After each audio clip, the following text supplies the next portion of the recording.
Hello बच्चों, अस्सलाम वालेकुम। Class third. तो बच्चों कैसे हो आप?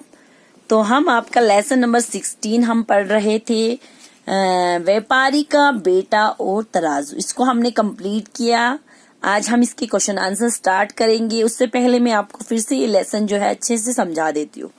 यहाँ पे व्यापारी का बेटा और तराजू की स्टोरी है, यानी कि जो व्यापारी होता है, बिजनेसमैन होता है, उसके बेटे की और तराजू की एक स्टोरी है। यहाँ पे उसके बारे में बताया गया है कि एक व्यापारी होता है एक नगर में, जिसका नाम होता है धनीराम।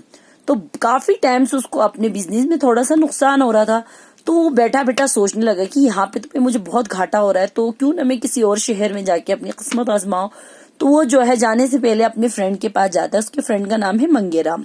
तो वहां जाते हैं तो वो अपने दोस्त की को कहता है कि भाई मैं तो जो है बिजनेस के सिलसिले में बाहर जा रहा हूँ, जब तक मैं नहीं आता हूँ मेरी ये चांदी की तराजू जो है आप रख लो, मैं लौट कर ले लूंगा। तो दोस्त कहते हैं अवश्य, जरूर, क्यों नहीं।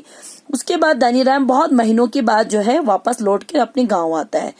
तो वहां आने के बाद वो सीधा अपने फ्रेंड के पास जाता है, मंगेराम के पास, और अपना तराजू वापस मांगता है। तो तराजू मित्र उसे तो चूहे खा गए। देखो इसका रिएक्शन कैसे कह रहा है कि भाई तराजू उसे चूहे खा गए। धनीराम को समझ में आ गया कि मित्र यानी कि दोस्त के मन में बेईमानी आ रही है और वो झूठ बोल रहा है।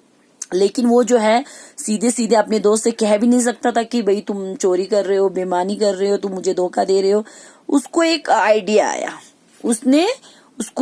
उसने कहा चलो चूहे खा गए, इसमें तुम्हारा क्या दोष है। ऐसा कर, तुम अपने बेटे को जो है मेरा सामान उठाने के लिए मेरे साथ भेज दो, बहुत सारा सामान है, उठाने में दिक्कत हो रही है। तो ये कहता है कोई बात नहीं, जरूर जरूर ले जाओ। तो धनीराम उसके बेटे को लेकर जो है सामान उठाकर दोनों साथ चल जाते। रास्ते में उनको एक गुफा नजर आती है। गुफा यानी कि एक केव नजर आती है। गुफा के अंदर दोनों ने कहा, इस धनीराम कहता है चलो बेटा हम अंदर जाकर देखते हैं गुफा क्या है। तो वो दोनों जो है अंदर जाते हैं और गुफा को देखते हैं। उसके बाद क्या होता है, देखो धनीराम ने क्या किया, उसको अंदर छोड़ दिया, खुद जल्दी से बाहर आ गया और दरवाजे पे बड़ा सा पत्थर लगा और कहा कि बच्चों अब तुम यहीं रहो। उसके बाद वो वहां अपने दोस्त के पास चला जाता है। तो उसको अकेला देख के उसका दोस्त कहता है ओहो मेरा बेटा कहाँ है। तो ये धनीराम कहते हैं भाई मुझे तो बड़ा अफसोस है भाई, तुम्हारे बेटे को तो चिड़िया उठा कर ले गई।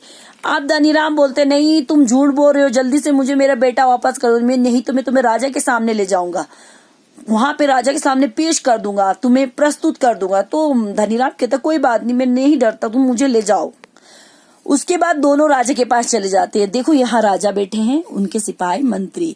तो वो राजा से कहते हैं कि राजा जी, मंगेराम कहते हैं ये जो है इसने मेरा बेटा चुरा लिया है, मुझे इंसाफ चाहिए, न्याय चाहिए। तो ये कहता है, राजा कहता है धनीराम से भाई मैं तुम्हें आज्ञा देता हूँ, मैं तुम्हें आगे देता हूँ, तुम जल्दी से इसका बेटा इसको वापस लौटा दो।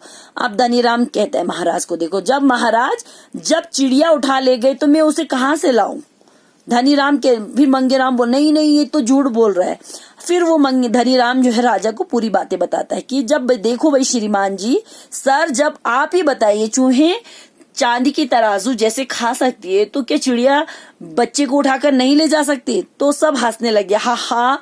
तो सबकी बात समझ में आ गई। तो मंगेराम कहता है भाई धनीराम तुम पहेलियां मत बुझाओ, साफ साफ कहो तुम क्या कहना चाहते हो। उसके बाद वो राजा को धनीराम ने सारा मामला जो है बता दिया। ये सुनकर जो है उसको राजा को सब समझ में आ गया कि भाई धनीराम ने जो है मंगेराम के बेटे को बुरी नियत से नहीं छुपाया। उसने कहा कि ठीक है मंगेराम तुम इसका तराजू वापस लौटा दो और ये तुम्हें तुम्हारा बेटा वापस दे देगा। उसके बाद मंगेराम को अपनी लालच पर बहुत शर्मिंदा, उससे लालच हो गया था ना, बेईमानी आ गई थी, तो इसलिए उसको अपनी लालच पर बहुत शर्मिंदगी हुई और उसने माफी मांगी। तो बच्चों कभी भी जो है कभी भी किसी के साथ बुरा नहीं करना चाहिए। जब कोई आपको कोई चीज आपके पास अमानत के तौर पर रखता है तो उसे उसी की अमानत समझ के हमें संभाल के रखना चाहिए, जब वो आएगा तो उसे देना चाहिए। तो बच्चों ऐसा कभी नहीं करना चाहिए। तो इसके शब्दार्थ आपको हमने करने के लिए दिए थे, आई होप आपने अच्छे से किए होंगे। आज हम करेंगे इसके क्वेश्चन आंसर। तो इसके क्वेश्चन आंसर हम 2 करेंगे आज, 2 हम कल करेंगे। तो निम्नलिखित प्रश्नों के उत्तर लिखिए। अब यहाँ पे कुछ क्वेश्चन है, इनके आंसर लिखिए। पहला क्वेश्चन देखो, धनीराम को दूसरे नगर में क्यों जाना पड़ा। तो बच्चों देखो बच्चों, धनीराम को दूसरे नगर में क्यों जाना पड़ा, क्वेश्चन नंबर का। तो आंसर, धनीराम को दूसरे नगर में इसलिए जाना पड़ा क्योंकि उसे व्यापार में भारी नुकसान हो रहा था, क्योंकि उसे बिजनेस में बहुत ज्यादा नुकसान हो रहा था। उसके बाद हम क्वेश्चन नंबर खा करेंगे, सेकंड, मंगेराम ने तराजू क्यों नहीं लौटाया? जो मंगेराम उसका फ्रेंड था उसने उसको तराजू आखिर क्यों नहीं लौटाया? तो आंसर, मंगेराम के मन में बेईमानी आ गई थी, इसी कारण तराजू नहीं लौटाया। उसके मन में बेईमानी आ गई थी, इसी कारण उसने तराजू नहीं लौटाया, इसलिए उसने तराजू नहीं लौटाया। तो बच्चों यहीं तक रखेंगे, इसको अच्छे से आप अपनी कॉपी पे कर लेना। इंशाल्लाह 2 क्वेश्चन हम जो है कल करेंगे। तब तक के लिए अपना ख्याल रखिए, घर पे रहिए। Thank you, Allah Hafiz.